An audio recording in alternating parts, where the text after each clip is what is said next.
स्वामी जी, ये लोग चाहते हैं कि कुछ आप अपने बारे में बोलिए कि आप कहाँ से आए हैं और यहाँ कैसे आए, कुछ आपके बारे में।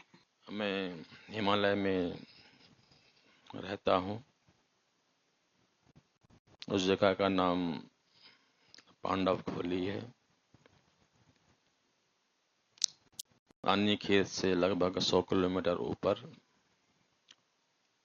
और वहां से लाने वाले एक रोजा है और दूसरी सरस्वती नाम है। इन दोनों का परिचय मेरे से पांडव खोले में हुआ और मैं यहाँ आ गया। जहाँ तक मेरा अपना परिचय है, मैं एक क्षुद्र प्राणी हूँ और इस भारत भूमि का मिट्टी का एक छोटा सा कण हूँ।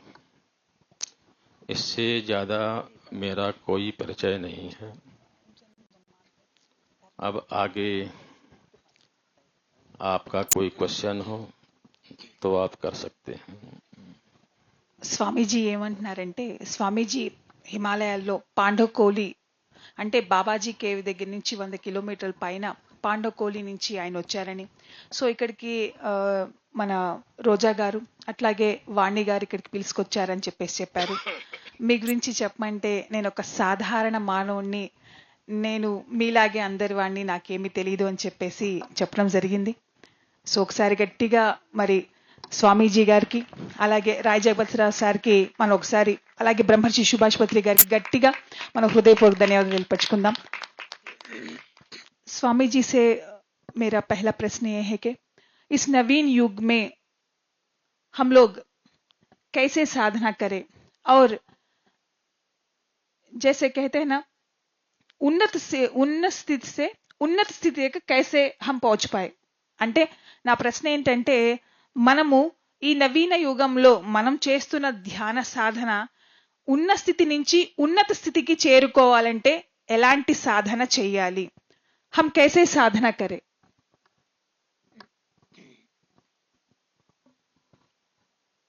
बहुत सुंदर प्रश्न है आपका। एक समय में राक्षसों का एक देश, एक प्रदेश हुआ करता था और वो देवताओं को आकर के तंग करते थे, उनके यज्ञ में बाधा डालते थे, तो उनसे युद्ध होता था। उनका आपस में युद्ध होता था। लेकिन आज के समय में जो परिस्थिति है वो बहुत ही विकट परिस्थिति है। उसको समझना और समझाना बड़ा कठिन काम है। जिस समय में राक्षसों का एक देश हुआ करता था, एक प्रदेश हुआ करता था, और देवताओं का एक अलग देश होता था, अलग प्रदेश होता था, आज उसमें कोई पहचान नहीं है कि कौन सा देश देवताओं का है और कौन सा राक्षसों का है। क्योंकि जो राक्षस वृत्ति एक साइड में पहले रहती थी, वो देवताओं के अंदर मिक्स हो गई है। प्रत्येक व्यक्ति के अंदर राक्षस तत्व प्रधान है। हमारे अंदर ही राक्षस तत्व विद्यमान हो चुके हैं। हम सबसे पहले उन राक्षसी गुणों को, उन राक्षसी तत्वों को, राक्षसी भोजन को, ये जो मोटी मोटी चीजें हैं, इनका अध्ययन करें कि ऋषि किसे बोलते हैं, मनुष्य किसे बोलते हैं। किसी आकार का नाम मनुष्य नहीं है। एक चिंतन का नाम, एक स्वभाव का नाम मनुष्य है, और एक चिंतन और एक स्वभाव का नाम राक्षस है। देखने से दोनों एक जैसे लगते हैं, लेकिन पहचान होती है स्वभाव से, आचरण से, भोजन से, अपने व्यवहार से हम साक्षात बोलते हैं। तो हमें ये अध्ययन करना है कि हम मनुष्य हैं, पशु हैं या राक्षस हैं। मनुष्य का चिंतन कैसा होना चाहिए, उसका व्यवहार कैसा होना चाहिए, और राक्षसों का व्यवहार कैसा होता है, हम उस पे अपनी बुद्धि के हिसाब से तुलना करें और फिर उस पशु बुद्धि से, राक्षस बुद्धि से मनुष्य वृत्ति में आए। मनुष्य वृत्ति में जब हम आते हैं तो फिर हम अपने को भोजन देखते हैं। हमारा भोजन क्या होना चाहिए? शुद्ध होना चाहिए, शाकाहारी होना चाहिए और शुद्ध शाकाहारी होना चाहिए। अब इन तीनों में अंतर करना प्रत्येक साधक की अपनी जिम्मेदारी होती है। उसी को जिज्ञासु बोलते हैं। गुरु हाथ पकड़ के कभी नहीं सिखाता। गुरु एक शब्द बोलता है और शिष्य उसी का नाम है जो गुरु के एक शब्द को सुने और उसका पूरा मूल्यांकन स्वयं करे। आध्यात्म जीवन में वही साधक आगे बढ़ सकता है जिसको साधक बोलते हैं, जिज्ञासु बोलते हैं। एक शब्द सुना, उसके कान में आया और उस शब्द पे उसने, गुरु के उस शब्द पे जीवन निछावर कर दिया। ये इससे आगे का काम शिष्य का स्वयं होता है। और जो जिज्ञासु होता है, प्रयास करता रहता है, प्रयास करता रहता है और वो बार बार असफल होता है, तो वहां पर गुरु स्वयं आकर के उससे छलांग लगवा देते हैं।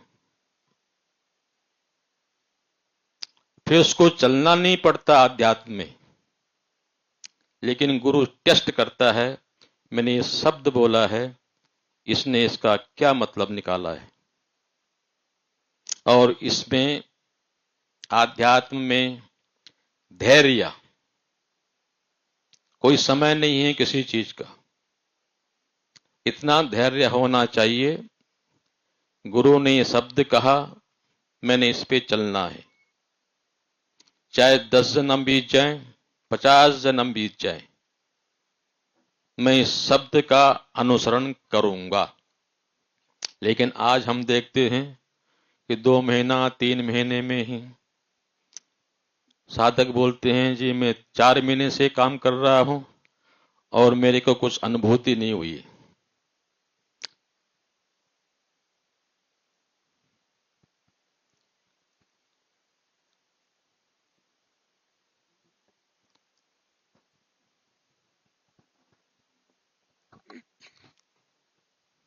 हरिओम। ऐसे साधक आध्यात्म में आगे नहीं बढ़ सकते। केवल और केवल गुरु की आज्ञा पे जीवन को निछावर करें और इसी शरीर से ब्रह्म की प्राप्ति हो सकती है। और शरीर भी इसीलिए मिला है कि हम ब्रह्म प्राप्ति कर सकें। अब साधारण व्यक्ति के लिए हम इतना कह सकते हैं कि वो नियमित प्रातः काल उठ करके ध्यान साधना कर सकते हैं। अगर कोई मंत्र साधना करता है तो ब्रह्म मुहूर्त में करे, नियमित अपनी दिनचर्या को बना ले और उस नियमित दिनचर्या के अनुसार ही अपने गृहस्थ जीवन को जिए। जीवन में धन संपत्ति इतनी आवश्यक नहीं होती है जितने की अपने इष्ट की पूजा और अपने गुरु की आज्ञा। अगर कोई पालन करता है, मैं तो स्वयं भुक्तभोगी हूं,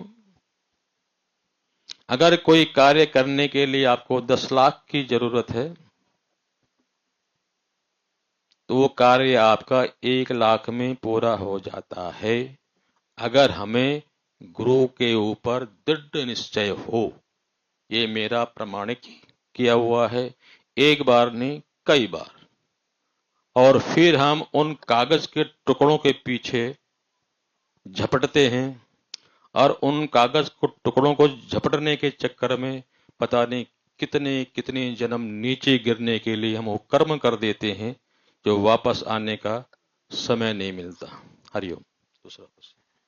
సో నేను స్వామీజీని అడిగిన క్వశ్చన్ ఏంటి అంటే, ఈ నవీన యుగంలో మనం చేస్తున్న సాధన కన్నా ఉన్న స్థితి నుంచి ఉన్నత స్థితికి చేరుకోవాలంటే ఏం చేయాలి అని అంటే, స్వామీజీ గారు ఏం చెప్పారంటే, ఒకప్పుడు దేవతలు దానవులు అంటే రాక్షసులు అలాగే దేవతలు ఎవరి పరిధుల్లో వాళ్ళు ఉండేవారట, అంటే ఎవరి స్థానాల్లో వాళ్ళు ఉండేవారు. కానీ ఇప్పుడు ఎట్లా ఉందంటే రాక్షసులు ఎక్కడున్నారో ఈ దేవతలు ఎక్కడున్నారో కూడా తెలియకుండా పోయింది. ఎందుకంటే ఈ ఇప్పుడున్న సిచ్యువేషన్లో ప్రతి ఒక్కరు కూడా మనలోనే కనిపిస్తున్నారు. రెండోది ఆయన చెప్పిన విషయం ఏంటి అంటే, అంటే ఒక మనిషి, ఒక రాక్షసుడు అలాగే ఒక పశువు, ఈ మూడిటికి వ్యత్యాసం ఏంటి? ఒక పశువు దానికి ఇంకిత జ్ఞానం ఉండదు, అదేం చేస్తుంది, ఏం తింటుంది, ఎటువంటి ఆహారం తీసుకుంటుంది, ఎలా జీవించాలి అని. అదే ఒక రాక్షసుడు కూడా ఆ యొక్క జ్ఞానం ఉండదు, ఏ ఆహారం తీసుకుంటున్నాడు, అసలు తను ఏం హింస చేస్తున్నాడు, తనకు ఒక నాలెడ్జ్ తెలియదు. అదే ఒక మనిషికి ఆ అవశ్యత ఉంది. ఎందుకంటే మనుష్య జన్మ తీసుకుంది దేనికోసం అంటే ఈ భూమి మీద ఉన్న నాలెడ్జ్ ని తీసుకోవటానికి. ఏ ఆహారం సరి అయింది, ఏ ఆహారం సరికానిది, ఏ విధంగా జీవించాలి, ఈ భూమి మీద ఎలా ఉండాలి, ఎలా నడవాలి అనేది కేవలం మనుష్యుడికి మాత్రమే ఆ జ్ఞానం ఇవ్వబడింది. అయితే మరి ప్రతి ఒక్కళ్ళు సాధన సాధన అని చెప్పేసి చెప్తున్నారు, కానీ గురువు దగ్గర నుంచి తీసుకున్న యొక్క జ్ఞానాన్ని జిజ్ఞాసతో ఎవరు సాధన చేస్తున్నారు? ఒక గురువు ఒక విషయం గాని ఒక వాక్యం గాని లేదా చెప్పినప్పుడు ఆ శిష్యుడు ఎలా సాధన చేస్తాడు? కొంతవరకు తను చేయగలిగినంత వరకు చేస్తాడు, ఆ తర్వాత తను ఏం చేస్తాడంటే దాన్ని వదిలేస్తాడు. కానీ అది కాదంటారు.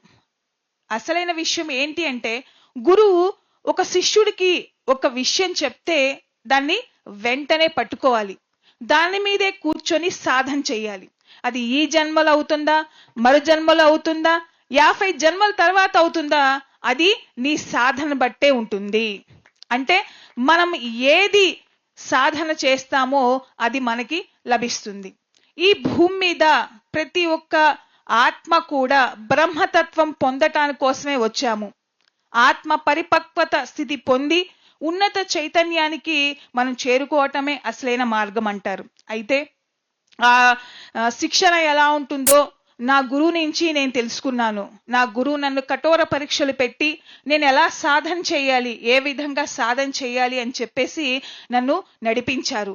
ఆనాటి నుంచి నేటికి కూడా ఇప్పటికి కూడా నా గురు యొక్క మార్గంలోనే నేను ఉన్నాను. కాబట్టి సాధన అంటే ఏంటో నాలాంటి వాడిని అడిగితే తెలుస్తుంది. సాధన అంటే ఏంటో, ఎలా సాధన చేయాలో అది నేను ఇంకా నేర్చుకుంటానే ఉన్నాను. పైగా మనం ఎదగాలి అంటే ముందు ఆహార వ్యవహారాలు సరి కావాలి అంటారు. అంటే సరి అయిన ఆహారం ఎప్పుడైతే మనం తింటామో, శాకాహారమైన ఆహారం ఎప్పుడైతే తీసుకుంటామో, అటువంటి ఆలోచన అటువంటి భావనలు మనలో కలిగి అటువంటి ఉన్నతమైన చైతన్యం మనలో కలుగుతుంది. అలా కాకుండా ఏ ఆహారం పడితే ఆ ఆహారం తీసుకున్నట్టయితే మన మస్తిష్కంలో అస్తవ్యవస్థమైన స్థితులు కలిగి మనం సాధన చేయలేకపోతాము.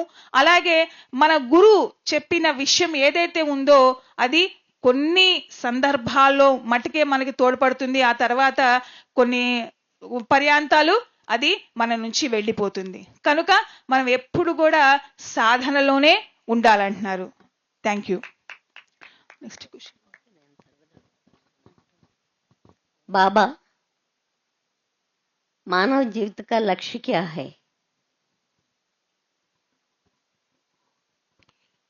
हरि ओम नारायण नारायण। मनुष्य के जीवन का उद्देश्य मात्र मात्र और मात्र ब्रह्म की प्राप्ति करना। जैसे समुद्र से जल उठता है भाप के रूप में और आगे चल के बादल बनता है। बादल बनने के बाद वो एक बारिश के रूप में वो पानी की बूंदें भूमि पे गिरती हैं। उन बूंदों का उद्देश्य केवल एक होता है कि वापस समुद्र में मिल जाना। कोई भाग्यशाली बूंद ऐसी होती है, गुरु रूपी नदी में गिरती है और गुरु रूपी नदी में मिलकर एक ही जीवन में समुद्र में मिल जाता है, जहां उसकी यात्रा पूर्ण होती है। कुछ बूंदें ऐसी होती हैं, किसी नाले में छोटी सी नदी में गिरती हैं और वो नदियां आगे जा कर के समाप्त हो जाती हैं। कुछ बूंदें ऐसी होती हैं जो किसी अन्य नदी में गिरी, वहां से नहर निकल गई, किसी खेत में जाके वो समाप्त हो गई।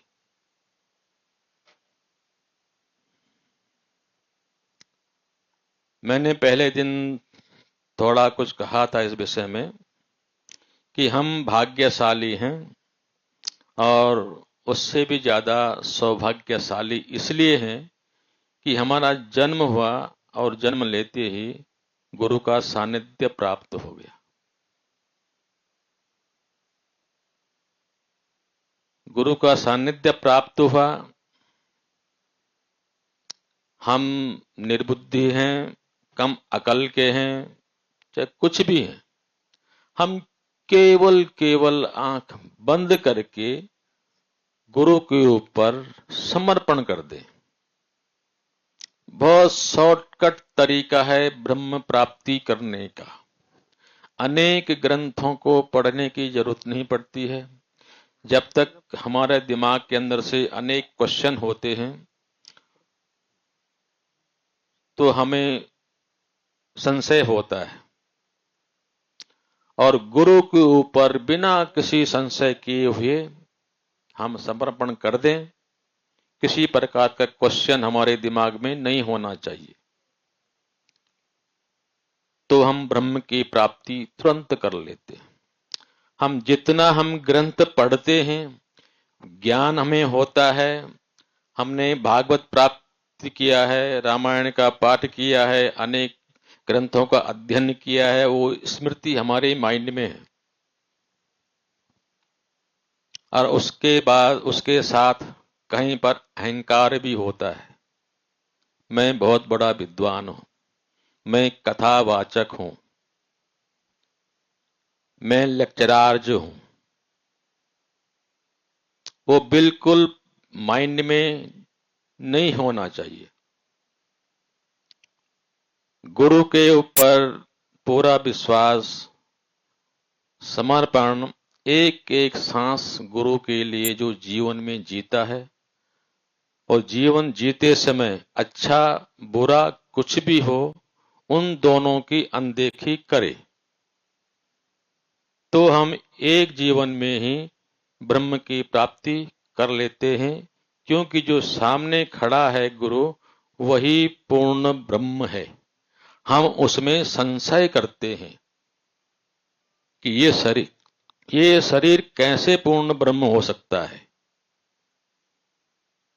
और इसको मिटाने के लिए ही समर्पण कहा गया है। और कोई रास्ता नहीं है, न कोई तंत्र है, न कोई मंत्र है, न कोई विधि है। अगर तंत्र मंत्र अनेक विधियां हम करते हैं तो उनको करने से भी एक दिमाग में अहंकार का कण छूट जाता है, और जब तक अहंकार है तब तक ब्रह्म की प्राप्ति हम नहीं कर सकते हैं। इसलिए प्रत्येक मनुष्य का जीवन, प्रत्येक मनुष्य का उद्देश्य ब्रह्म की प्राप्ति करने का ही है। जीवन में 50-60 साल के जीवन में माता पिता, भाई, बंधु बांधव, पत्नी, पुत्र, अनेक सगे संबंधी से मुलाकात होती है और उनसे मिलते हुए आगे बढ़ते रहो। किसी के लिए एक कदम पीछे हटने की कोई आवश्यकता नहीं है। जहां पर जिसकी यात्रा हमारे साथ खत्म होती है वहीं पर उसको बाय बाय कर दो, हरिओम नारायण बोल दो। आगे दूसरा कोई मिलेगा, जितने समय उसने हमारे साथ रहना होगा रहेगा, फिर वो भी हरिओम कर देगा, उसको भी हरिओम नारायण बोल के आगे निकल जाओ। इस प्रकार से हम जीवन जी सकते हैं और जीना चाहिए मनुष्य को। अगर ऐसा हम नहीं जीते हैं तो हम अपने आप को मनुष्य भी नहीं बोल सकते हैं, क्योंकि मनुष्य बहुत ही दिव्य वस्तु, बहुत ही दिव्य जीवन है। अनेक ऋषि देवी देवता वो तरसते रहते हैं कि कब हमें मनुष्य का जन्म मिले और हम वो कर सके जो हम पहले कभी नहीं कर सके, क्योंकि वो उस अवस्था में होते हैं, वो देख रहे होते हैं कि ये मनुष्य साधना, तपस्या, गुरु की शक्ति से हमारे लेवल पे आ चुका है और हमसे भी इसने मदद मांगी है और ये हमारे लेवल पे आ चुका है। और ऐसे साधक से देवता भी थर थर कांपते हैं। वो जानते हैं कि हम कोई कर्म नहीं कर सकते और इसके पास शरीर है और हमारे लेवल पे आके बैठ गया है, हमारी सभा में आके बैठ जाता है, कभी कभी हमको सलाह भी देने लग जाता है। और अब अगर ये कुछ कर्म करे तो हमसे ऊपर जा सकता है। जिन देवताओं से साधक शक्ति अर्जित करते हैं, उनका सहारा लेकर देवत्व तक पहुंच जाते हैं, वही देवता फिर उस साधक को नीचे गिराने की षड्यंत्र करते हैं। मेरे पास अनेक उदाहरण हैं इसके। हमारे साथ घटना कई बार घटी है हिमालय में।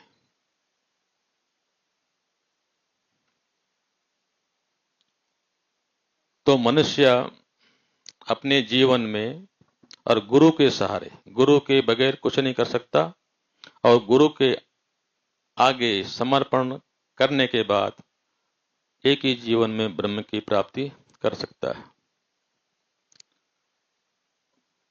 हरिओम नारायण।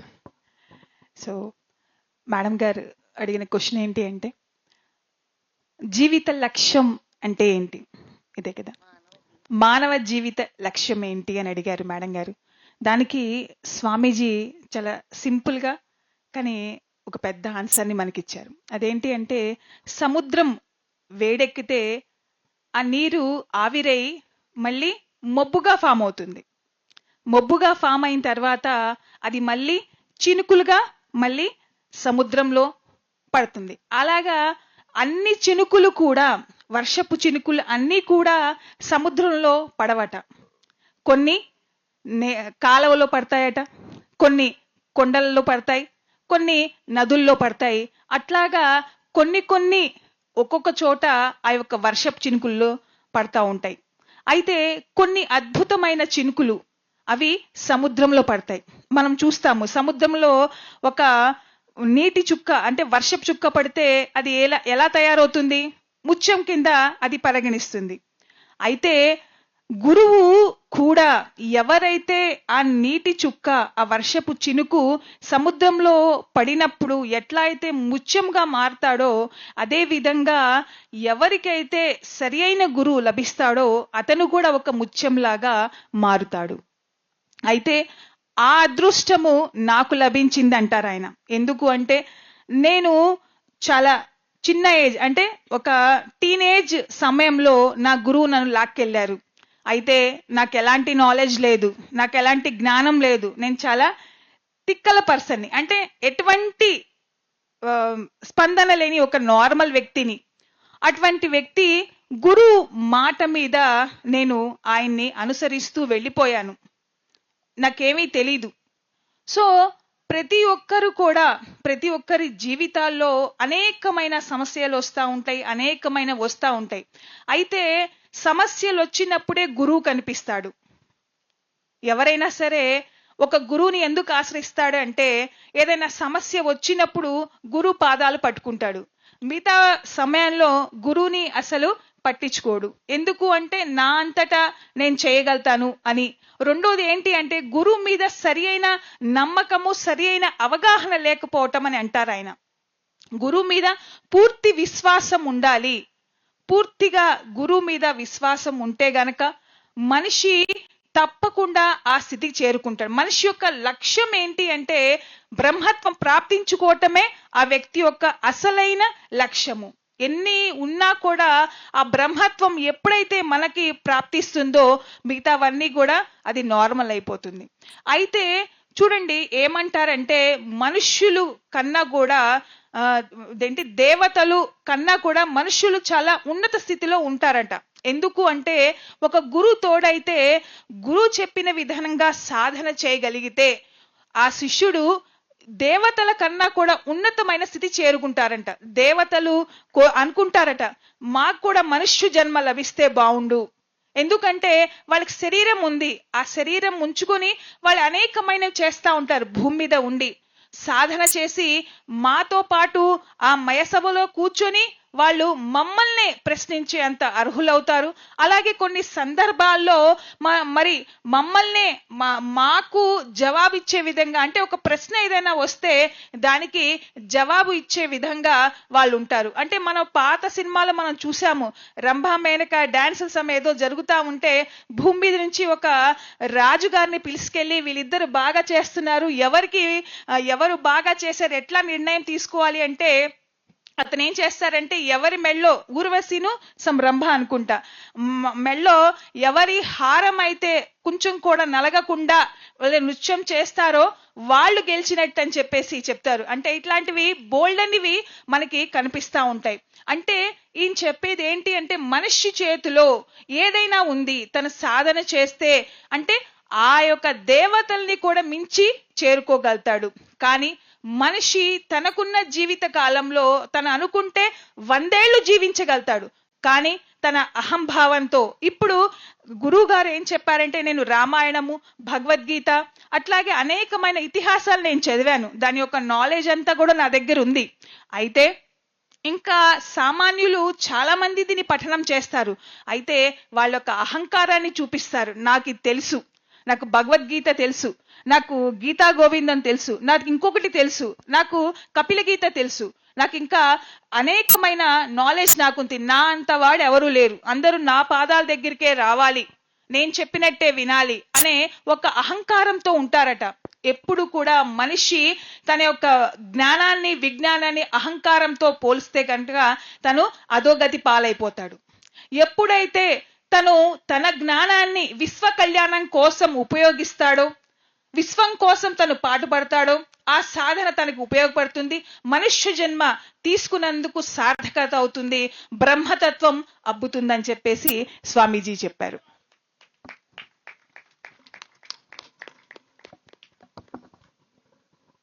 बाबा जी, जन्म जन्म के कर्म चक्र से मनुष्य कैसा मुक्ति पाए?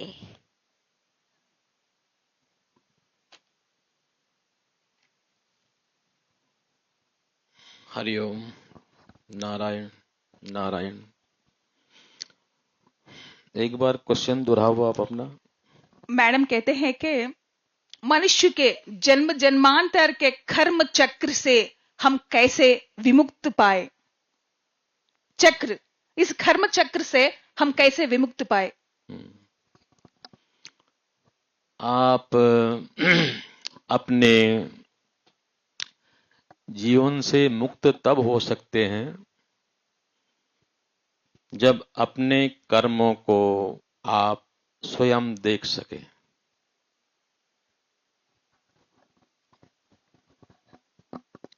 हम पीछे क्या क्या कर्म करके आए हैं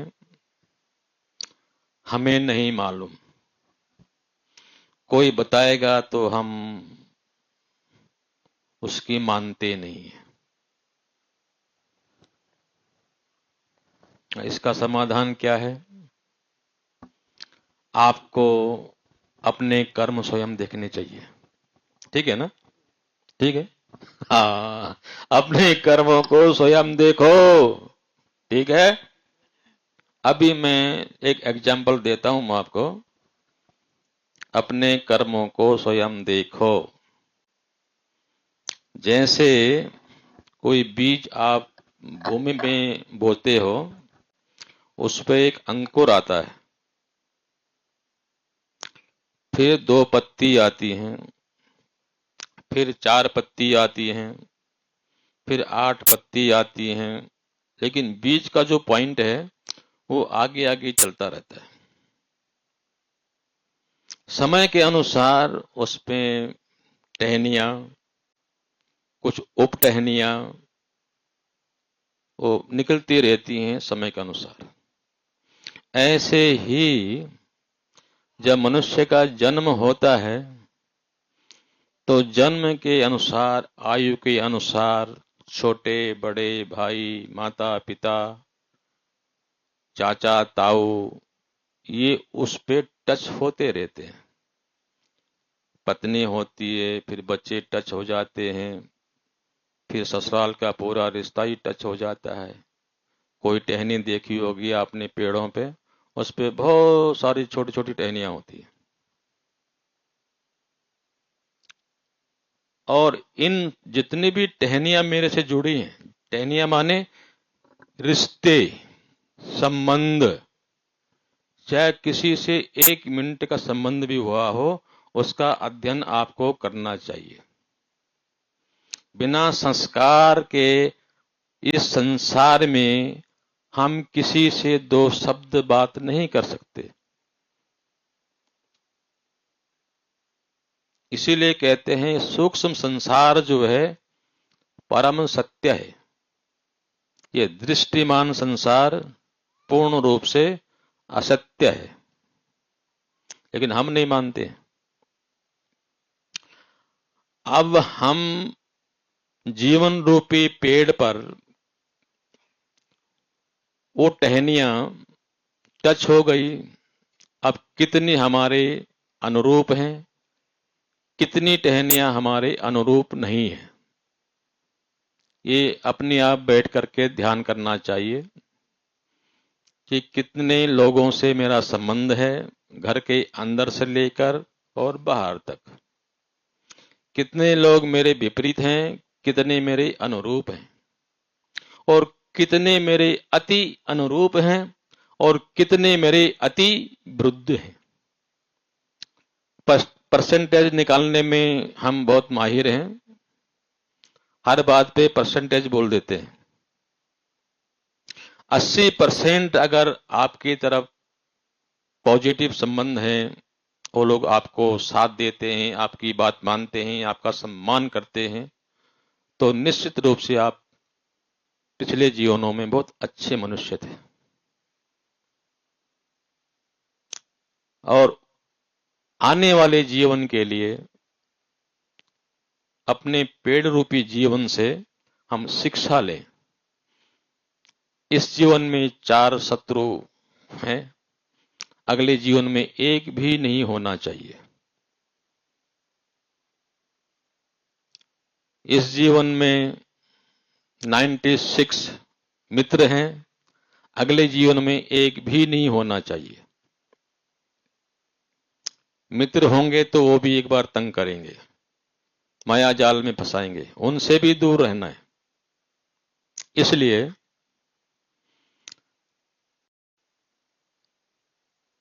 किसी भी व्यक्ति को हम अपशब्द न कहें, अपमान न करें। जो हमारा सम्मान कर रहा है हम भी सम्मान करें, लेकिन उससे आसक्त न हो। किसी ने हमारी मदद करी, हम भी उसकी मदद करें, लेकिन आसक्त न हो उससे। किसी ने हमें गाली दी तो हम भी उसको गाली दें तो फिर काम खराब है। उससे भी क्रोध ना करें। और वहां पर एक बहुत बड़ा काम हम कर सकते हैं, ये बहुत बड़ा काम है अगर कोई कर सकता है तो। जब कोई व्यक्ति आपकी आलोचना कर रहा हो, उसकी आलोचना को इस तरह सुनिए कि जैसे आपको खबर मिल जाए कि गोल्ड मेडल आपके नाम पर फिक्स हो गया, कल आपको गोल्ड मेडल मिलना है। हैं? इतने आप प्रसन्न हो और भगवान से प्रार्थना करें, हे भगवान इसका कल्याण करो, हे भगवान इसका कल्याण करो। और जैसे ही आप अंदर से प्रसन्न होकर भावना करते हैं तो वहां पर तुरंत डिजिटल पेमेंट हो जाती है। साइंस ने तो आज नया नया डिजिटल पेमेंट किया है। हमारे सनातन धर्म में सनातन से डिजिटल पेमेंट चलता है। उसकी लाइट कभी नहीं जाती, बैटरी कमजोर कभी नहीं होती उसकी। तो क्या क्रिया वहां पर होती है? आपने अपनी आलोचना प्रसन्नता से सुन लिया और आलोचना करो, मैं खुश हूं, भगवान इसका भला करना। तो आपके पाप उसके ऊपर और उसके पुण्य आपके लिए तुरंत ट्रांसफर हो जाएंगे। और जो लोग इन बात की गहराई जानते हैं वो बड़े मस्ती में अंदर वो मन मन में ही हंसते हैं। आज तो बड़ा आनंद आ गया, बहुत जल्द शॉर्टकट काम हो गया मेरा तो आज।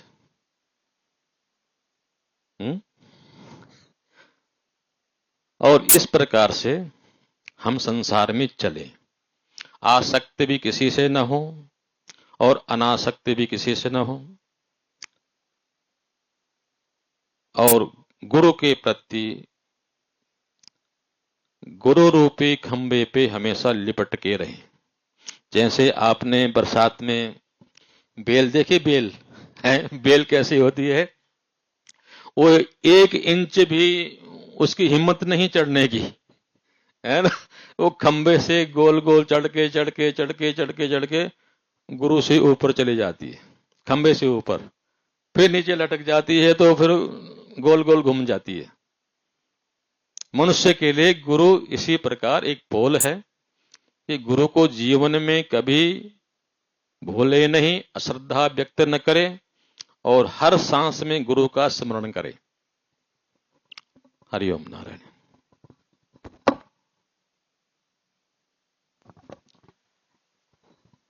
మేడం గారు వేసిన క్వశ్చన్ ఏంటి అంటే, మరి కర్మ, మనిషి యొక్క కర్మ చక్రాన్ని నుంచి, ఈ జన్మ జన్మాంతరాల యొక్క కర్మ చక్రాన్ని నుంచి మనం ఎలా విడుదల కావాలి? సో దానికి స్వామీజీ ఏమంటారంటే, ముందు అసలు కర్మ అనేది, మీ కర్మ ఏంటో మీకు తెలిసి ఉండాలి. మీ వెనకటి కర్మ, మీ ముందు కర్మ, మీరేం చేశారు. సో అది చాలా తక్కువ మందికే తెలుస్తుంది. ఆయన ఏం చెప్తారంటే, దానికి ఒక ఎగ్జాంపుల్ స్వామీజీ ఇచ్చారు. అదేంటి అంటే, ఒక సారవంతమైన నేలలో ఒక విత్తనం మీరు వేసినట్టయితే అది కొన్ని రోజులకి ఆ విత్తనము విచ్చుకొని దాని మధ్యలో నుంచి ఒక సన్నటి కాండము, ఆ తర్వాత 2 ఆకులుగా బయటకు వస్తుంది. నిదానంగా అది క్రమేపీ పెరుగుతూ ఉంటుంది. అయితే అది ఎంత పెరిగినా సరే ఆ మధ్యలో ఉన్న భాగం ఎప్పుడు ఉంటానే ఉంటుంది. అంటే ఆ కర్మ అనేది మనం ఎంత తొలగించుకోవాలన్నా ఎప్పుడు మనం వెంట వస్తానే ఉంటుంది. సో చెప్పేది ఏంటి అంటే, ఇప్పుడు ఆ విత్తనం అలాగే ఉండదు, అది వృక్ష రూపంలో పరిగణిస్తుంది. అయితే దానికి శాఖాయ అంటే కొమ్మల రూపంలో ఆ యొక్క చిన్న విత్తనానికి ఎట్లా అయితే మొక్క పెరిగి పెద్దదై వటవృక్షంగా ఎట్లా అయితే మారుతుందో, అదే దానికి అనేక శాఖలు, అనేక కొమ్మలు ఎలా వస్తాయో, అలాగే ఒక వ్యక్తి జీవితంలో మరి శాఖలు అంటే తల్లి, తండ్రి, భార్య, పిల్లలు, ఇక ఈ పరంగా చూసుకుంటే అనేకమైన సత్సంబంధాలు అనేవి అనేకమైనవి పెరుగుతానే ఉంటాయి. నువ్వు ఎంత ఎత్తుకు అలా వెళుతా ఉంటే అనేకమైన బంధాలు ఈ ముడిపడతానే ఉంటాయి. అయితే ఈ ప్రాపంచికమైన జీవితంలో మరి మనిషి ఎట్లా ఉండాలి అనేది ఆయన చెప్తారు. ఏమంటారంటే, మనుష్యులు చాలా రకాల్లో ఉంటారు, చాలా చాలా డిఫరెంట్ టైప్స్ ఉంటారు. అయితే మనిషికి ఉండవలసిన డిఫరెంట్ క్వాలిటీస్ ఏంటంటే, ఆల్వేస్ మంచే ఉండాలి, ఎప్పుడు కూడా గోల్డ్ మెడల్ లాగా. అంటే ఆయన చెప్పేది ఏంటి అంటే, మనం ఏం చేస్తాము, ఒక వ్యక్తి మన లైఫ్లో ఈ జన్మలో మనం అద్భుతమైనవి మనం అనుభవిస్తున్నాము, సుఖ సంతోషాలు, ధనము, మంచి స్నేహితులు, అద్భుతమైన జీవితాన్ని మనం అనుభవిస్తున్నామంటే మన గత జన్మలో మనము అన్ని అద్భుతమైన పనులు చేశాం కాబట్టే ఈ జన్మలో మనం దాన్ని అనుభవిస్తున్నాం. ఇది జన్మలో మనం బోల్డన్ని శత్రువుల్ని, బోల్డన్ని సమస్యల్ని, బోల్డన్ని తలకాయ నొప్పిని రకరకాల మనం తెచ్చుకున్నాము అంటే అది మనము మన గత జన్మలో ఇవన్నీ పంచిపెట్టుంటాం. మనకు అలాగే అర్థమైపోవాలి. అంటే మనం మన కర్మను చూడలేదు, మన జీవితంలో వచ్చిన దాన్ని మనం అన్వయించుకోవాలి. మనిషి కర్మబంధం నుంచి, కర్మ చక్రాన్ని నుంచి ఎలా విముక్తులు కావాలి అంటే, వాళ్ళ యొక్క సనాతన ధర్మం నుంచి ఈ ట్రాన్సాక్షన్స్ ఎప్పటి నుంచో జరుగుతున్నాయట. అంటే ఏంటంటే, ఇప్పుడు చాలా మంది ఏం చేస్తారు, ఒక వ్యక్తి మనతో మాట్లాడుతూ ఉంటే అతని యొక్క మాట మనం విన్నప్పుడు మనకు అవసరం ఉందనుకోండి, చాలా శ్రద్ధగా ఒక గోల్డ్ మెడల్ ఇప్పుడే మనకి ఇవాళే కాసేపట్లో మనకు గోల్డ్ మెడల్ వస్తే మనం ఎంత ఆనందం ఫీల్ అవుతామో, ఆ వ్యక్తి మరి అతనితో మనకి ఉపయోగం ఉంటే అతని మాటలు అంత శ్రద్ధగా వింటామంట, అంత ఇష్టంగా వింటామంట. అదే ఆ వ్యక్తితో మనకి ఇష్టం లేదు, ఆ వ్యక్తితో మనకి మాట్లాడటం ఇష్టం లేదు, ఏంటి తలకాయ నొప్పి అనుకున్నప్పుడు అతని మాటలు మనకి రుచించవట. అయితే స్వామీజీ ఏమంటారంటే, ఈ కర్మబంధం నుంచి విముక్తులు పొందాలి అంటే మన ప్రెసెంట్ లైఫ్ లో మనం ఏం చేస్తాం, మనము ప్రతి దానికి కూడా లెక్కలు వేసుకుంటా ఉంటాం. మనం ఈ దానం చేశామంటే దానం నుంచి మన ప్రతిఫలము ఒకటి ఆశిస్తా ఉంటాము. మనం ఇది ఇచ్చామంటే నేచర్ మనకి అది ఇస్తుంది, మనం ఇది ఇచ్చామంటే మనకి ఇంకో రూపంలో వస్తుందని భావన, ఆ యొక్క భావనతో మనం ఎప్పుడు కూడా దానం చేస్తూ ఉంటాము. ఆ భావనని మనం వదిలేయాలంటారు. ఆ భావన అసలు ఉండకూడదు. ఎప్పుడైతే మనం ఆ భావంతో ఉంటామో మనం ఏది చేసినా నిరుపయోగమే. ఇంకొకటి, ఇప్పుడు ఒక వ్యక్తితో నీకు మాట్లాడటం ఇష్టం లేకపోయినా సరే అతని మాట చాలా శ్రద్ధగా వినాలట. ఎంత శ్రద్ధగా వినాలంటే లోపల ఆనంద పరవశం కావాలి. నిన్ను ఒక వ్యక్తి తిడుతున్నా సరే, మనం జనరల్ గా ఒక వ్యక్తిని తిట్టామంటే టక్కున వెంటనే ఒకటి చెప్తే మనం 10 చెప్పేస్తాం, మనకి ఏది వస్తే అది కరెక్ట్ కాదు అంటారు. ఎందుకు అంటే, నువ్వు కర్మ బంధం నుంచి విముక్తి పొందాలనుకుంటున్నావా, ఇటువంటి అన్నిటి నుంచి వదిలేసేయి. ఇప్పుడు అతని మాటని నువ్వు శ్రద్ధగా విను. అతను తిట్టాడు, దాన్ని కూడా శ్రద్ధగా విని లోపల ఆనంద చిదారూపం నువ్వు చూసావంటే, చిదానంద రూపంని చూసి లోపల పైన అతను చెప్పిన మాటని విని నువ్వు ఆ యొక్క దాన్ని నువ్వు చూసినట్టయితే నీ లోపలున్న భగవంతుడు ఆనందిస్తే అతనిలో కూడా మార్పు వస్తుంది. First thing. రెండోది, మనము ఒకళ్ళ మీద మన ఆలోచనలు, ఆయన ఇందాక సార్ చెప్పింది, ఆ ఆలోచనలు మనం ఎప్పుడు కూడా వాళ్ళు ఇలా ఉండాలి, అలా ఉండాలి, అది ఇట్లా ఇది ఇట్లా రకరకాలుగా ఆలోచిస్తాం. ఒక వ్యక్తి మిమ్మల్ని ఒక మాట అంటే మీరు మౌనంగా ఆనందంగా క్షమించగలిగితే అతని ఖాతాలో ఉన్న పుణ్యాలు ఏవైనా ఉంటే మీ ఖాతాలోకి ట్రాన్స్ఫర్ అయిపోతాయి.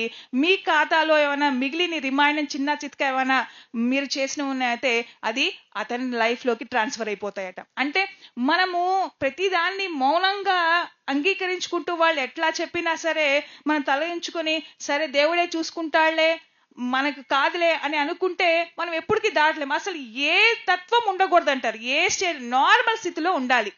ఆయన ఏది చెప్పినా సరే ఎస్ వినాలి, అంతవరకే. నీ చెవి దాకా అది వచ్చినా లోపలికి వెళ్తే అది పూర్తిగా పూర్ణమైపోవాలి, అది భగవత్ చింతన అయిపోవాలి. అప్పుడు అతను ఏది చెప్పినా నీ హృదయం దాకా వెళ్ళదు.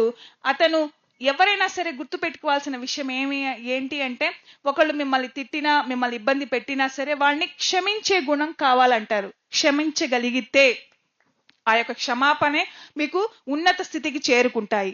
రెండోది, గురువుని ఎప్పుడు మర్చిపోకూడదంటారు. ఎప్పుడు కూడా మీ ప్రతి శ్వాసతో గురువు కనెక్ట్ అయి ఉండాలి. ఎట్లా అయితే మనం ఒక స్తంభానికి ఒక చిన్న మొక్క తీగ కనుక మనం చూసినట్టయితే అది ఎట్లా అల్లుకుపోతా ఉంటుంది. ఆ మొత్తము ఒక ఒక తీగ, మనం ఏ తీగ చెట్టు పెట్టినా అది ఎలాగ అల్లుకు పైకి పైకి అంటే ఆ స్తంభానికి ఒక స్తంభాన్ని గురువుగా మనం భావిస్తే ఆ యొక్క తీగ స్తంభాన్ని మించి వెళ్ళిపోతుంది. కానీ దాని యొక్క ఏళ్ళు, దాని యొక్క పునాది ఎక్కడ ఉందంటే మొత్తము ఆ యొక్క స్తంభంతోనే బంధించి ఉన్నాయి, అంటే కట్టి ఉన్నాయి. కనుక మనం ఎప్పుడు కూడా గురువుని మరవకూడదు. మన శ్వాస ఉన్నంత వరకు గురువుతోనే మనం ఉండాలి. ఇటువంటి మంచి మార్గంలో గనక మనం నడవగలిగితే మనము ఈ యొక్క జన్మ జన్మాంతరాల నుంచి వచ్చే కర్మ చక్రాన్ని నుంచి మనం విముక్తులవుతాము అని అంటున్నారు స్వామీజీ.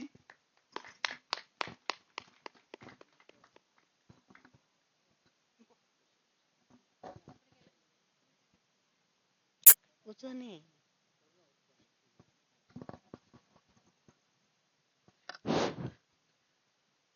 ఓకే అమ్మా.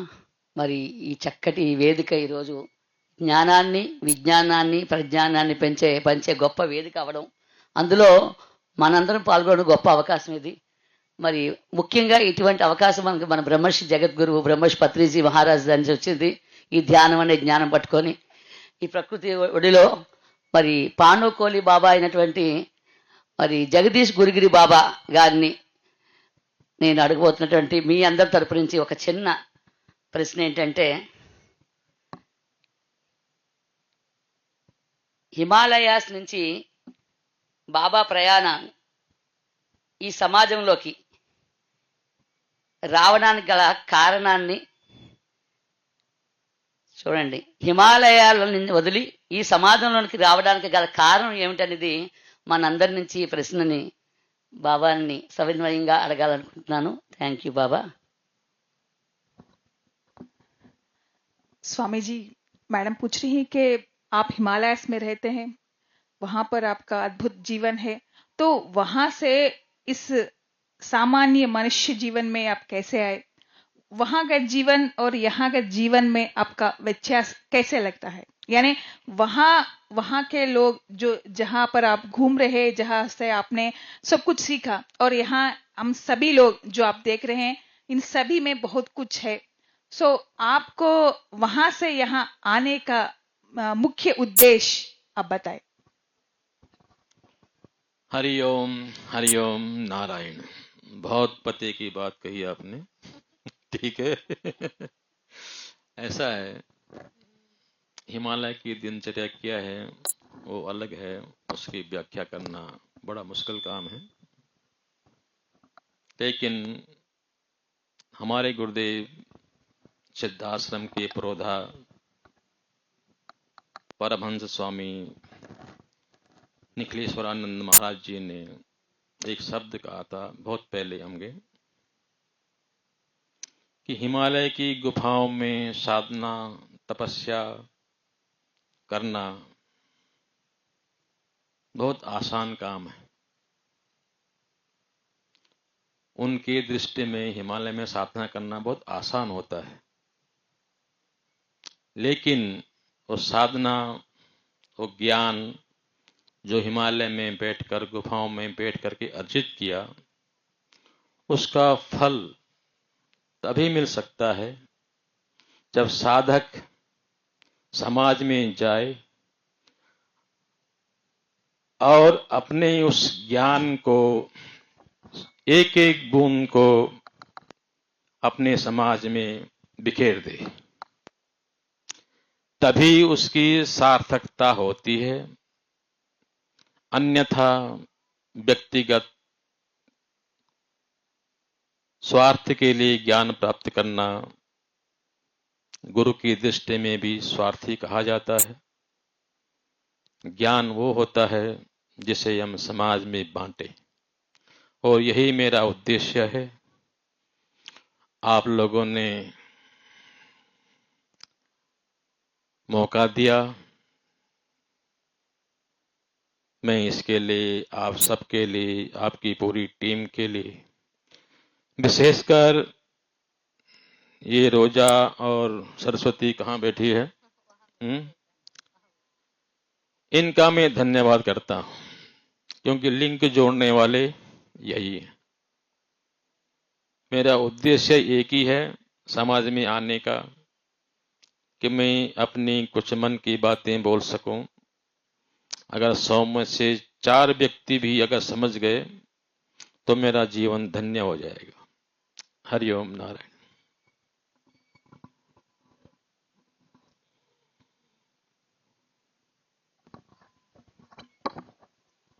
స్వామీజీ చెప్పిన విషయం ఏంటి అంటే, ఆయన గురువు గారి దగ్గర నేర్చుకున్న విషయం ఏంటి అంటే, నువ్వు జ్ఞానాన్ని ఎంత అర్జించినా సరే, నువ్వు గుహల్లో కూర్చొని ఎంత సాధన చేసి, ఎంత తపస్సు చేసి ఆ తపోశక్తిని పొందినా సరే, నువ్వు సమాజంలోకి వెళ్ళి దాన్ని బోధించకపోతే అది నిరర్ధకమే.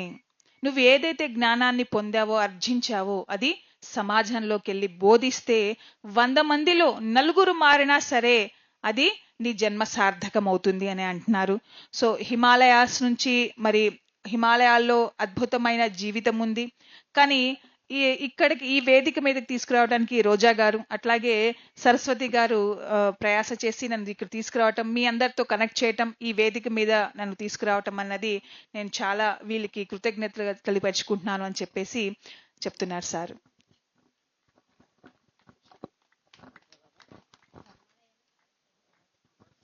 ఇంకొక విషయం సార్ చెప్పింది ఏంటంటే, హిమాలయాస్ లో సాధన చేయటం చాలా ఈజీ. ఎందుకు అంటే అక్కడ ఆహార నియమాలు కానీ వాటి గురించి అంత ఉండదు. అంటే ఒక వ్యక్తి ఇక్కడ సమాజంలో ఉండే సాధన చేయాలి అంటే, అందుకే పత్రిసారి ఏమంటారంటే, నువ్వు తపస్సు చేయడానికి ఏ హిమాలయాస్ కి అటు వెళ్ళవలసిన అవసరం లేదు, సంసారంలోనే నిర్వాణం పొందాలి అంటారు. ఇప్పుడు హిమాలయాస్ లో ఉంటే ఏం చేస్తారు, ఏదైనా ఫలం దొరికితే ఆ ఫలం తీసుకొని నువ్వు తినేస్తావు, అంత నీళ్లు దొరికితే నువ్వు తాగేసి కళ్ళు మూసుకొని ప్రశాంతంగా ధ్యానం చేస్తావు. నీకు కర్మ చేయవలసిన పని లేదు, అవసరం లేదు. కానీ ఎప్పుడైతే నువ్వు సంసారంలో వస్తావో అప్పుడు నువ్వు సన్యాసిగా మారుతావు. సంసారంలో ఉండి సన్యాసిగా మారాలి. ఎందుకు అంటే అనేకమైన సమస్యల్లో ఉండి కూడా ఎప్పుడైతే నువ్వు సాధన చేస్తావో నీకు ముక్తి లభిస్తుంది. తామరాకు మీద నీటి బొట్టు, అది బురదలోనే ఉంటుంది. అంటే సంసారం అనే సాగరంలోనే అది ఉంటుంది. కానీ ఆ బురద చుక్క గాని ఆ నీటి చుక్క కూడా ఆ ఆకు మీద అంటదు. అదే విధంగా మనము ఎక్కడో హిమాలయాస్కు వెళ్ళిపోయి సాధన చేసుకోవాల్సిన ఆసక్తి లేదు. గురుగారు అదే చెప్తున్నారు. వాళ్ళ గురువుగారు కూడా గుహల్లో కూర్చొని తపస్సు చేయటం కన్నా కూడా తెలిసిన జ్ఞానాన్ని సమాజంలో బోధించడం చాలా ముఖ్యమంటారు. మరి ఈ విషయాన్ని మన బ్రహ్మర్షి సుభాష్ పత్రి గారు మనకి ఏనాడో చెప్పారు. నువ్వు ఏ హిమాలయాస్కి వెళ్ళక్కర్లేదు, ఎటువంటి పరికరాలు నీకు అవసరం లేదు, చక్కగా నీ శ్వాసని గమనించు, కళ్ళు మూసుకో, ఆనాపానసతి ధ్యానము, నీ శ్వాసతో నువ్వు ఉంటే నీ గురు నీతో ఉన్నట్టే. నీ గురు మరెక్కడో కాదు, నీ గురు నేను కూడా కాదు, నీ గురు నీ శ్వాసే. ఇది ఎప్పుడు నీతో ఉంటుంది, నీతో వచ్చింది అది నీతోనే వెళ్ళిపోతుంది. కనుక నువ్వు సాధన చెయ్యి. ఎలాంటి సాధన చేయాలి? ట్రూగా, అంటే సత్య సాధన, రాజమార్గం ఏదైతే బ్రహ్మర్షి సుభాష్ పత్రి గారు చూపించారో అదే సాధన. గురుగారు ఎప్పుడు కూడా మనల్ని ధ్యానం చేసేటప్పుడు మనం స్ట్రైట్ గా కూర్చోవాలి, చక్రాలన్నీ కూడా ఏకస్థితిలోకి రావాలి అని ఎన్నడూ కోరుకోలేదు. ఎందుకంటే సరి కావాల్సింది లోపలున్న చైతన్యం గాని బాహ్యమైన శరీరం కాదు. ఈ బాహ్యమైన శరీరాన్ని నువ్వు గనక కూర్చోబెడితే లోపలున్న చైతన్యం ఎప్పుడైతే పరిపక్వత చేరుకుంటుందో ఆటోమేటిక్ గా ఈ బాహ్యమైన శరీరం కూడా సెట్ అవుతుంది. కనుక ప్రతి ఒక్క వ్యక్తి కూడా సాధన చేస్తే ఏదైనా సాధించుకోవచ్చని మన బ్రహ్మర్షి సుభాష్ పత్రి గారు చెప్పారు. మరి అదే విషయాన్ని మరి స్వామీజీ గోరా మనకు చెప్తున్నారు. కనుక మన ఇంతటి అద్భుతమైన అవకాశం ఇచ్చిన స్వామీజీకి మనం హృదయపూర్వక ధన్యవాదాలు పరుచుకుందాము. అదే ఈ వేదికని మనకి అందించిన మరి రాయ్ జగపతి రాజు గారికి, అలాగే స్వర్ణ మేడం,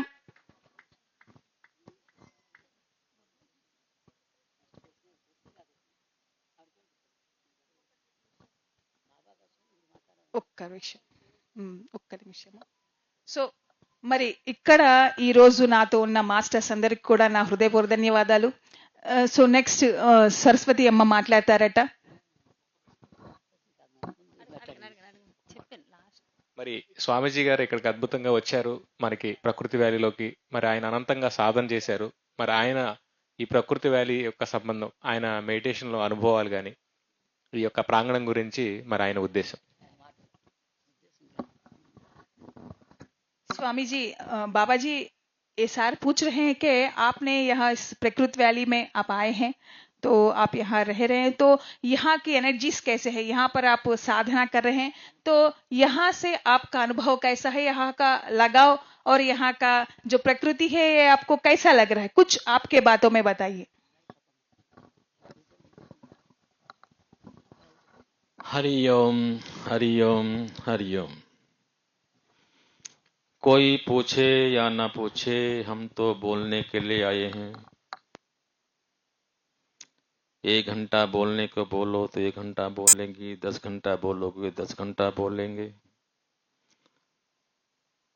हम अपनी बात चाहे 2 मिनट दो तब भी हम अपनी बात बोलेंगे. और मैंने कल या परसों जितने भी शब्द मैंने बोले थे उसमें एक बात कही थी कि इस भूमि में, इस प्रांगण में, इस प्रकृति वैली में ये नया नाम है. हम पहली बार नहीं बैठे हैं. किसी न किसी युग में हम यहां एक बार नहीं, अगर जितना मैं समझ सकता हूं अपनी अल्प बुद्धि से, कि 3 बार तो हम यहां बैठ चुके हैं. तीसरी बार यहां पर बैठ रहे हैं. और हम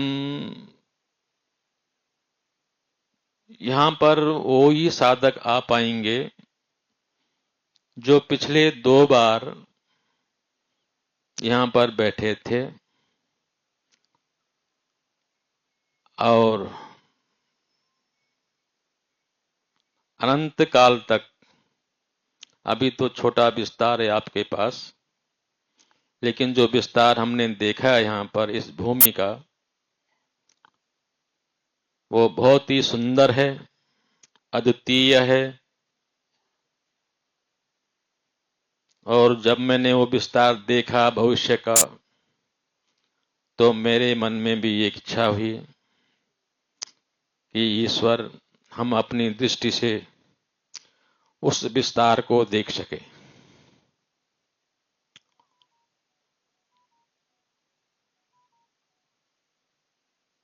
हरिओम नारायण. क्योंकि जो भविष्य में जो कुछ है मैं स्पष्ट नहीं करना चाहता, ये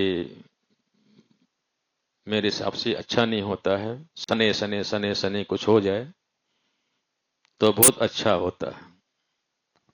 समय के अनुसार अनेक मास्टर्स, अनेक साधक जुड़ेंगे, एक से एक अच्छे अच्छे मास्टर्स जुड़ेंगे और इस स्थान का भाग्य एक बार फिर उदय होगा. हरिओम नारायण.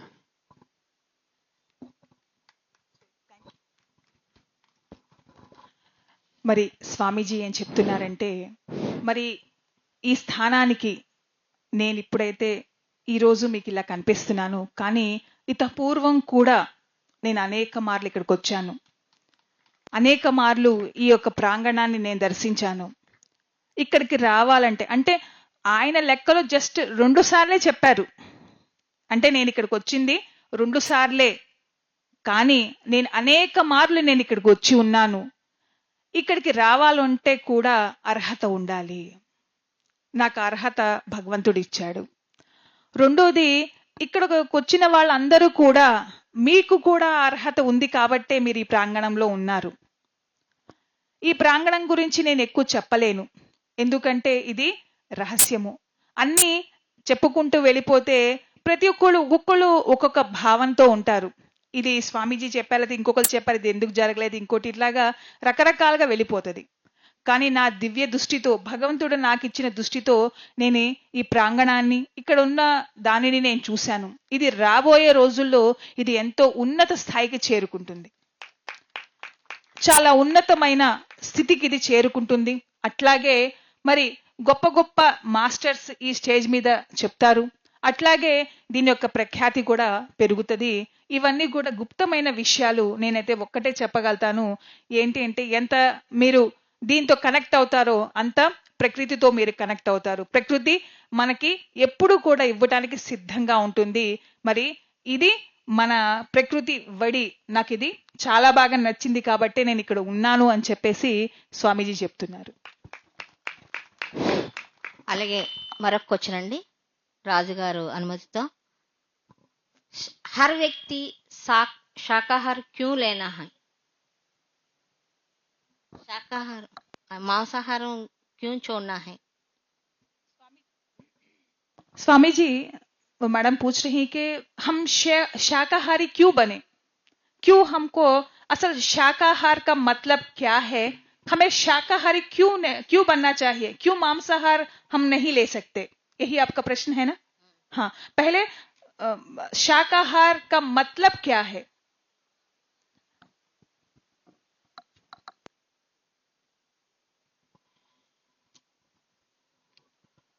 हरिओम, नारायण नारायण। आपने बहुत दूर पहुंचा दिया मेरे को, मैं जल्दी लौट आऊंगा क्योंकि पूरा ब्रह्मांड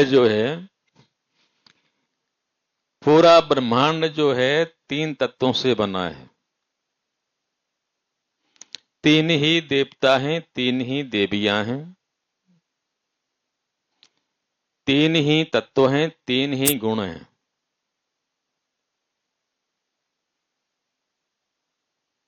तीन ही समय है। इस प्रकार 3 ही गुण भी हैं, तामसिक, राजसिक और सात्विक। हम सीधे सीधे आपके सवाल पर आ रहे हैं। और पर ब्रह्म परमेश्वर जो हैं और परम सात्विक से भी ऊपर हैं, इसलिए उनको प्राप्त करना है तो तामसिक कोई भी भोजन हो वो हमें निश्चित रूप से त्यागना ही पड़ेगा, सात्विक में आना पड़ेगा। और सात्विक के आने के बाद शुद्ध सात्विक भोजन हमारा होना चाहिए। शुद्ध सात्विक का मतलब ये होता है, वहां तक पहुंचते पहुंचते हम एक साधक बन जाते हैं। शाकाहार से हम सात्विक शाकाहार में आए, वहां से हमारी साधना बुद्धि स्टार्ट हो जाती है कि क्या मतलब है इसका, स्वयं समझ में आना शुरू हो जाता है। मेरा कहने का मतलब ये, स्वयं समझने लग जाते हैं कि गुरुजी ने ये शाकाहार क्यों बोला था। वहां से जब वो चिंतन शुरू होता है तो फिर उस शुद्ध शाकाहार को हम सात्विक शाकाहार में कैसे बदलें और उसका मतलब क्या है। उसका मतलब ये है सीधा सीधा कि हमारे शरीर के अंदर ऑक्सीजन, हम बहुत गलत फहमी में जीते हैं। यहां पहुंचने से पहले अन्न खाएंगे, पौष्टिक भोजन करेंगे, ताकत आएगी, ये होगा वो होगा।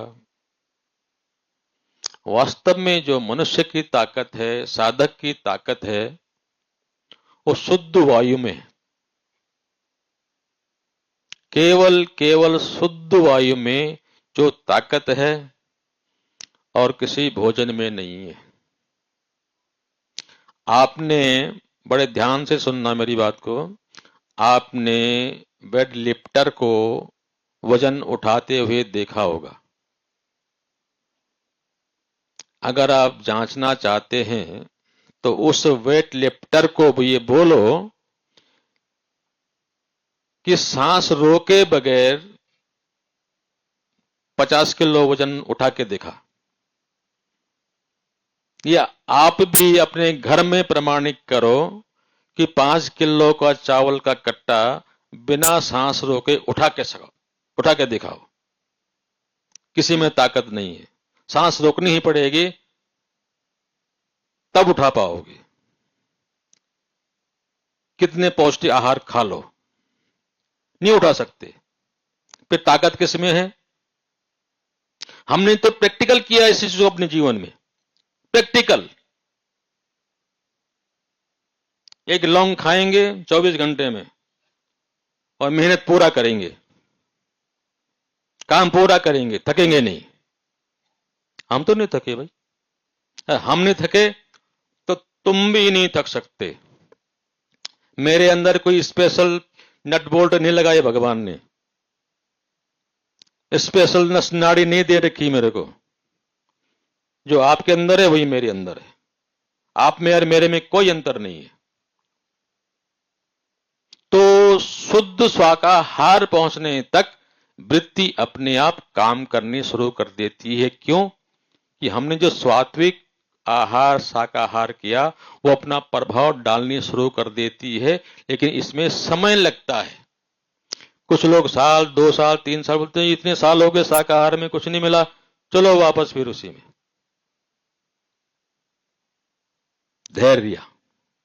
और जब शुद्ध शाकाहार पे हम पहुंच जाते हैं और तब चिंतन आता है शुद्ध सात्विक शाकाहार, फिर हम अपने आप निर्णय कर देते हैं। हम शुद्ध शाकाहार का मतलब क्या है कि इसको हम बॉईल करें। बॉईल करने से इसकी ऊर्जा इसी में रहेगी। तो उस पहले हम इतना खाते थे उबाल के, अब बॉईल करके उसका आधा खाएंगे तो ऊर्जा तो उसमें पूरी है उसके अंदर, और बाकी जो शरीर में खाली जगह होगी उसमें ऑक्सीजन होगी, और ऑक्सीजन में ही पावर भी है।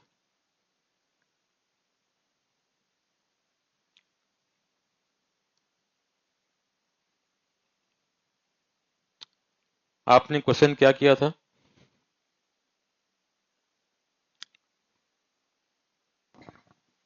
शुद्ध शाकाहार क्या है? हमें शाकाहारी क्यों बनना चाहिए, मांसाहारी क्यों नहीं? तो हर चीज में 3 प्रकार का गुण होते हैं, सात्विक, राजसिक और तामसिक। इसी प्रकार से हमने हर वस्तु से अपने आचरण में जो तामसिक आचरण हमारा उसको हम छोड़ते जाएं, सात्विक में जाएं, और राजसिक में जाएं, फिर सात्विक में जाएं, और अंत में फिर सात्विक को भी छोड़ना पड़ेगा।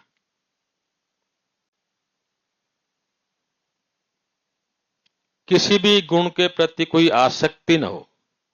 अनासक्त भाव में पहुंचने का ये पहली क्लास है। भोजन से आसक्ति है, शाकाहार में आए, फिर शुद्ध शाकाहार में जाए, फिर शुद्ध सात्विक आहार में जाए। इसी प्रकार समाज में जहां जहां भी हमारे संबंध हैं उन संबंधों के साथ भी हमारा यही व्यवहार होना चाहिए। आहिस्ता आहिस्ता वहां से भी हम अपना किनारा करें। लेकिन समझ में आगे की क्लास तभी आएगी जब जिस क्लास में हम हैं उस पर निरंतर क्रिया हम करते रहे। मन में एक बार भी चिंतन ना आए कि इससे क्या होगा। निरंतर प्रयास करते रहने से ही हम जीवन में आगे बढ़ सकते हैं और गुरु की कृपा प्राप्त कर सकते हैं। उनके शब्दों पे अनुसरण करके ही हमारा कल्याण संभव है, ब्रह्म प्राप्ति संभव है।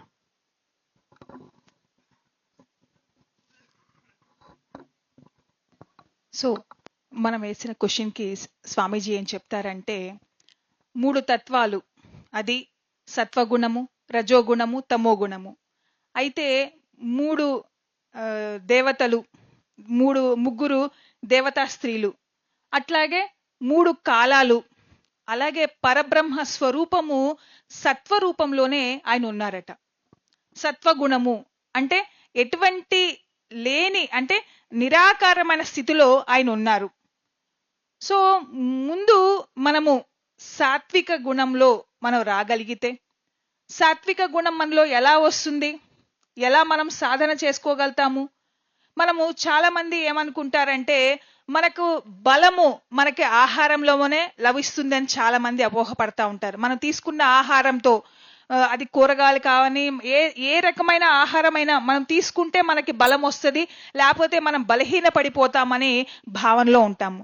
కానీ స్వామీజీ గారు ఏమంటారంటే మన బలము ఇటువంటి ఆహారంతో కాదు, మన బలము ఆక్సిజన్ మనలో పుష్కలంగా ఉంటే మనము ఏ పనైనా చేయగలుగుతాము. అదే మన శక్తిగా మారుతుంది. ఒక వెయిట్ లిఫ్టర్ని కనుక మీరు అడిగినట్టయితే అతను ఏ ఆహారం తీసుకుంటే అంత శక్తి పొందాడు, లేకపోతే అతను వెయిట్ లిఫ్టింగ్ చేసే ముందు తన యొక్క బ్రెత్ని ఆపి దాన్ని ఆ యొక్క వెయిట్ లిఫ్టింగ్ ని పట్టుకొని మళ్ళీ కిందకి దింపుతాడు. అంటే తను ఎటువంటి శక్తిని తను అక్కడ కంట్రోల్ చేశాడు. అట్లాగే ఒక బియ్య బస్తా కానీ, లేకపోతే ఇంట్లో మనం చిన్న చేతిగా వస్తువులు మనం తీసుకున్నప్పుడు మనం ఎట్లా దాన్ని రిసీవ్ చేసుకుంటాం, ఎట్లా దాన్ని పట్టుకుంటాం, మన శ్వాసని ఎట్లాగా పట్టుకుని ఎట్లా వదులుతామో అదే శక్తి, అంతే తప్ప మనం తీసుకున్న ఆహారంలో అయితే కాదంటారు. మనుషులు సాత్వికంగా మారాలి అంటే ముందు చిన్న అంటే మనం ఆహారం మీద మోహం ఎక్కువగా ఉంటుంది. మనుష్యులకి ప్రత్యేకంగా ఆహారం మీద వ్యామోహం ఎక్కువగా ఉంటుంది. దానివల్ల ఏంటంటే అధికంగా మనము దాన్ని తీసుకుంటా ఉంటాము. మన శరీరంలో 4 భాగాలు ఉంటే ఆ 4 భాగాలు కూడా మనం ఆహారంతో నింపేసి మనము దాంతోనే శక్తి ఉంటుందని అనుకుంటాము. కానీ మనము ఒక్క భాగం మాత్రమే ఆహారం తీసుకొని మిగతా భాగం 3 భాగాలు కనుక ఆక్సిజన్కి అంటే దాంతో మనం ఫిల్ చేయగలిగితే మనం ఎంతో శక్తివంతంగా ఉంటారంటారు. మరి స్వామీజీ ఒక లవంగం తిని ఆ శక్తిని పుంజుకుంటారంట. డే అంతా కూడా ఆయన ఏం తీసుకోరు.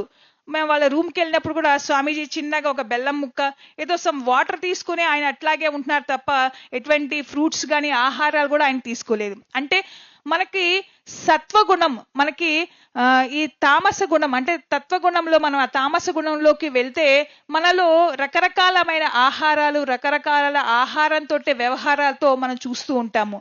మనం ఎప్పుడైతే సత్వగుణంలోకి ముందు వస్తే మనము దాని నుంచి ప్రయాణం స్టార్ట్ చేయాలి. అంటే దేన్ని కూడా మనము ఎట్లా ఉండాలంటే ఇప్పుడు ఒకటి మనం తెలుసుకున్నాము, దాన్ని సాధన చేయాలి. సాధన చేసింది ఇంకొంచెం ముందుకు వెళ్ళాలి. అట్లాగే దేంతో కూడా ముడిపడి ఉండకూడదు అంటారు. దాన్ని ముందు ఆహారంతో మనం స్టార్ట్ చేయాలంటారు. ఆహారాన్ని మనకి ఇష్టమైన ఆహారం అని చెప్పేసి మనం తింటా ఉంటాము, కానీ దాని మీద కూడా విముఖత చూపించాలి. దాన్ని ఎప్పుడైతే మనం వదులుకోగలుగుతామో ఆ ప్రాక్టీస్ మనుషుల మీద చేయొచ్చు అంటారు. ఎందుకంటే మనం ప్రతి ఒక్కరితో కూడా అల్లుకుపోతా ఉంటాం మన జీవితంలో, ప్రతి ఒక్క బంధంతో, ప్రతి ఒక్క వ్యక్తులతో. సో అది క్రమేపా ఏమవుతుందంటే మనం ముందుకు వెళ్ళే కొద్దీ మన సాధన అనేది అటుంచితే మనము ఎట్లా ఉంటామంటే ఆ యొక్క దీంట్లోనే చిక్కుకొని తిరుగుతూ ఉంటాము. ప్రతిదీ బంధమే, బంగారపుది కూడా సంఖ్య, అలాగే మన ఏమంటారంటే ఇనుపది కూడా సంఖ్యలే. ఇనుప సంఖ్యలైనా బంగారపు సంఖ్యలే అవుతుంది. మనము సాత్వికంగా ఉండాలంటే ముందు చిన్న వాటితో ఆహారంతో మనం స్టార్ట్ చేసి సాధన పెంచుకుంటే మన జీవితంలో, అందుకే అంటారు ఆహారంతో వ్యవహారము. మనము ఎట్లాగైతే మనము ఎందుకు శాకాహారిగా ఉండాలి అంటే ఆ పరమపిత ఆ బ్రహ్మదేవుడు శుద్ధ సత్వగుణం కలిగి ఉన్న వ్యక్తి. అంటే ఈ భూమి మీద ప్రతిదీ కూడా సత్వతత్వంతో అంటే ఏకతత్వంలో ఉంది. ఇక్కడ ఏదైతే ఉందో అక్కడే అదే ఉంది. సో మనము ఆ గుణాన్ని మనలో డెవలప్ చేసుకోవాలి అంటే మన ఆహారాల్లో మనం మార్పు తీసుకొచ్చుకొని చిన్న మార్పులు మనం చేసుకొని గనక మన జీవితంలో ముందుకెళ్తే ముందు ఆహారం మీద, ఆ తర్వాత మనుష్యుల మీద అంటే మన తోటి ఉన్న వాళ్ళ మీద అది చేసుకుంటూ వస్తే మనం ఎంతో ఉన్నత స్థాయికి చేరుకుంటామని చెప్పేసి స్వామీజీ చెప్తున్నారు. అయితే మనకి శాకాహారిగా ఉండటం అనేది చాలా ప్రాముఖ్యము. ఎందుకంటే మనతో పాటు ఉన్న సకల జీవరాశుల్లో కూడా ఒకే చైతన్యం ఉంటుంది. మమాత్మ సర్వభూతానాం అంటే సర్వ ఆత్మల్లో కూడా ఉన్నది చైతన్యం ఒక్కటే. మన తోటి స్నేహితులు, మన అన్నతమ్ములు, మిగతా వాళ్ళందరూ కూడా మనతోటి ప్రాణులే. సో అటువంటి వాటిని హింసించి మనం ఆహారాన్ని భుజిస్తే మనకి ఎంతో ఇబ్బంది కలుగుతుంది. అట్లా కాకుండా మనం సత్వగుణంతో మంచి ఆహారాన్ని అది కూడా తగ్గించుకోవాలి. శాకాహారి కదా అని చెప్పేసి ఆకుకూరలే అటువంటి భోజనాన్ని తెగ తినేయటం కాదు. తగ్గించుకొని ఆహారాన్ని అంటే నిరాహార స్థితికి మనం వెళ్ళాలి. ఒకానొక టైంకి పత్రి సార్ అన్నారు, రాబోయే రోజుల్లో అంతా కూడా ఆహారం ఫస్ట్ ఆహారము నిరాహారం, ఆ తర్వాత శ్వాసాహారగా మనం మారుతామని. అంటే మనం ఆ స్థితికి చేరుకోవాలి అంటే సాధన చేయాలి, సరి అయిన ఆహారం తీసుకోవాలి. తీసుకున్న ఆహారం కూడా కొద్ది మాత్రం తీసుకొని ఎక్కువగా మన సాధనకి సమయం తీయాలి. అట్లా చేసుకుంటే మనం ఎంతో ఉన్నత స్థాయికి చేరుకుంటామని స్వామీజీ చెప్తున్నారు. Thank you Swamiji.